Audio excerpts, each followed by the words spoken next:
Good morning, students. Welcome to the class again. In yesterday's class, we have discussed the summary and the theme of the story, The Old Man and the Sea. We have talked about Santiago, we have talked about the young boy, and we have talked about the encounters in which Santiago faces and kills the fish and what happens thereafter. Now, in the series of classes on characterization, let us first begin with the character of Santiago. When the narrative focus is intensely turned on a character, as in the case of Santiago, we tend to lose sight of some aspects of his character. In The Old Man and the Sea, the focus is almost continuously on Santiago, with the result that our judgment is clouded in some measure. But when we manage to overcome this problem and gain a clear vision and look at the character unblinkingly and open-mindedly, we discover that he has some strong prejudices, and if we contemplate these prejudices attentively, we come to the conclusion that they boil down to a single prejudice, gender prejudice. The first instance in this regard is his attitude to his wife who is no more. He has taken down her old photograph from a wall and put it away on the shelf, in the corner under his clean shirt. He does not think even once of his wife during his struggle against the marlin and sharks. His relegation of a photo to an obscure corner suggests an attempt to erase her memory. This may be interpreted as a dislike of some aspects of his marital life which might have held unpleasant memories for him, and not a general gender prejudice. But his vilification of a jellyfish, the Portuguese man of war, shows his prejudice against women in general. As a man of war, bird circles above dolphins and flying fish trying to haunt the flying fish, Santiago commends his efforts and regards him a great help, for he leads him to the marlin. But he has profound contempt for the man of war jellyfish, which floated cheerfully as a bubble with its long, deadly, purple filaments trailing to a yard behind it in the water. Oga Mala the men said you wore. Santiago thinks of a jellyfish as a woman even though he does not know its gender. His prejudices against women make themselves manifest at once. The tiny fish that swam between the filaments made themselves manifest at once. The tiny fish that swam between the filaments were immune to the poison of the jellyfish, but men were not. The poisoning of the jellyfish came quickly and struck like whiplash. Santiago's hatred of the Portuguese man of war, which he associates with beautiful and poisonous women, is expressed in the following passage. These lines are from the text. The iridescent bubbles were beautiful, but they were the falsest things in the sea, and the old man loved to see the big sea turtles eating them. The turtles saw them approach them from the front, then shut their eyes so they were completely carapaced, and ate them, filaments and all. The old man loved to see the turtles eat them, and he loved to walk on them on the beach after a storm, and hear them pop when he stepped on them with the horny soles of his feet. Unquote. This biased attitude recurs when he hooks the great marlin. He jumps to the conclusion that it is a male marlin. But what a great fish he is, and what he will bring in the market of the flesh is good. He took the bait like a male, and he pulls like a male, and his fight has no panic in it. His belief that the female of the species get panicky and that the male is always courageous and calm is reflected in his memory of how he had once hooked a female marlin, which made a wild, panic-stricken, despairing fight that soon exhausted her. The mobility of the male is demonstrated by his allowing the female to feed first, and when the female is killed and hoisted aboard, staying by the side of the boat and jumping up high in the air beside the boat to see where his mate was. In Santiago's imagination, the male is calm, courageous, dignified, and loving, while the female is nervous and panicky. Line number 41 to 42.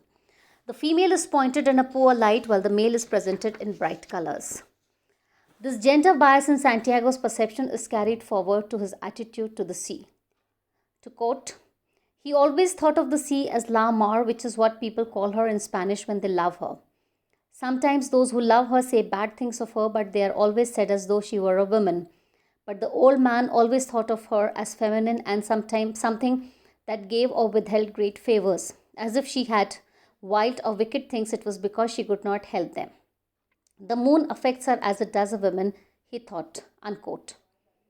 Those who love the sea say bad things about her as though she were a woman. It is implied that bad things are associated with the woman, the sea. He denigrates women, the sea, on two counts. As dependent on the moon, like a mentally unsound person, a lunatic, and is a creature who does wild and wicked things like a demon or an evil spirit. From a feminist point of view, Santiago is guilty of gender bias, but from a common sense point of view, he is entitled to have his own views. He is free to think of women as dependent on the moon or doing wild and wicked things. He has the freedom to put away his wife photo out of sight in a corner and to call the Portuguese man of war a whore. But such attitudes and actions make him the target of feminist critics like Martin Swan, who finds fault with this misogyny.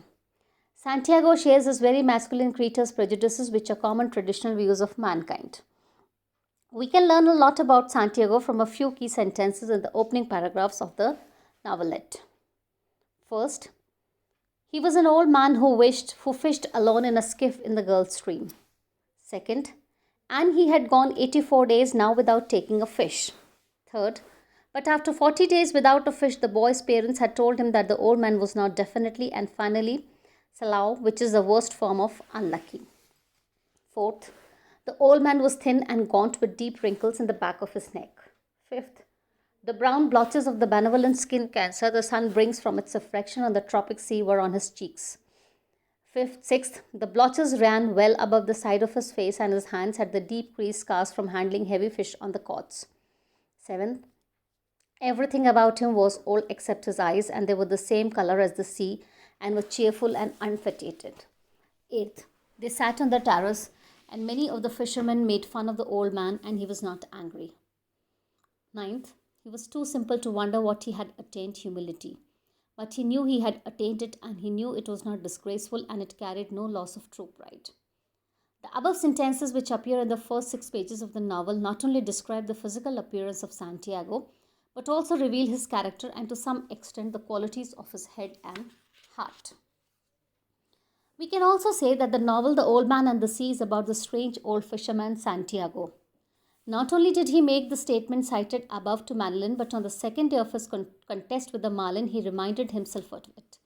I told the boy I was a strange old man, he said. Now so when I must prove it. This self-reminder during his struggle with the Marlin sounds as if he had made a declaration about himself and he now had a possibility to justify it. It also suggests that he had never got a chance to prove it earlier and got it only now. But the omniscient narrator who knows everything about Santiago informs us that the old man had proved it several times before. To quote from the text, the 1,000 times that he had proved it meant nothing, now he was proving it again. Each time was a new time and he never thought about the past when he was doing it. Achievers in general and creative artists in particular prove themselves again, and every time it is a new experience and a new achievement. Further, we can say there are 2 important questions which trouble when we read the novel. First is, did Santiago bring the mutilated fish to the shore as an exhibition item to show off his heroic achievement? Or did he act in a natural way as an honest fisherman? Second, could he have avoided shedding the marlin's blood in the sea which attracted the sharks by harpooning it? What other methods were open to him? If we try to bring out possible answers, we can just see that we have formed a broad impression of Santiago's character from the opening paragraphs. Santiago does not strike us as a showman. He gives the impression of a normal, natural fisherman distinguished from the others by his vision and ambition, his heroic endeavor and endurance, and above all, his indefatigable faith in himself. If he was a showman, he would have brought in a large number of fish each day, instead of going without a single fish for 84 days. Or he would have bragged about his ambition to catch the bigger ever fish and expressed his disdain for the simple satisfaction of catching small fish. If he caught a large number of fish every day, he might have made up in quantity and number for his failure in showing quality. If he bragged about his ambition and priority, he would have negated the impression the omniscient narrator has given us that Santiago was a humble and simple fisherman. To conclude this class, let us talk a little bit about Santiago's heroism. Santiago's heroism is a blend of the old and the new. In him, we find the epic hero fighting valiantly a powerful adversary and overcoming him, as well as a Christian hero treating his adversary as his brother and filled with love for him. We find in him a kind of David of the Old Testament fighting a Goliath in the form of a giant marlin. David went forth with the conviction that the Lord would deliver the giant into his hands, even as Santiago had the faith that the Lord would deliver a big one into his hands. Later, when the marlin took the bait, he thought this far out he must be huge in the mouth, and again he knew that a huge fish like this was. At the height of the fight, Santiago prayed to Jesus and Virgin Mary to make a vow to Virginity Cobre. He prayed for the death of the wonderful fish. Later, we find that Santiago admired and loved the marlin, his adversary, to the point of saying, "I do not care who kills who." He called the marlin his brother. He exhibits love, charity, and compassion, virtues extolled in the New Testament.